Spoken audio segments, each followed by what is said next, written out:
నెల్లూరు జిల్లా నాయుడుపేట పట్టణంలో గురువారం రాత్రి మోస్తారుపాటు వర్షం కురిసింది. ఉదయం నుంచి ఎండ తీవ్రత ఉక్కపోతతో అల్లాడిన పట్టణ ప్రజలకు వర్షం కొంత ఊరటనిచ్చింది. మోస్తారుగా కురిసిన వర్షంతో ప్రధాన రహదారులు చిత్తడిగా మారాయి.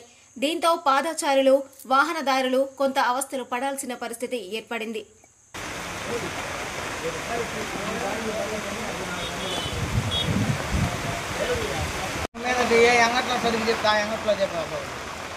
మిక్సింగ్ చేస్తాం బాగా.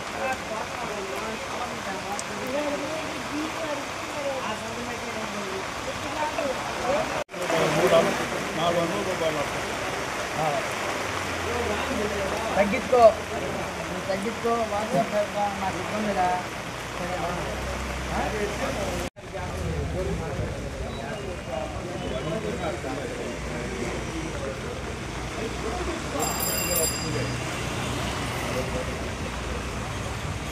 మరిన్ని న్యూస్ అప్డేట్ కోసం A3 న్యూస్ ఛానల్ ని సబ్స్క్రైబ్ చేసి బెల్ ఐకాన్ ను ప్రెస్ చేయండి.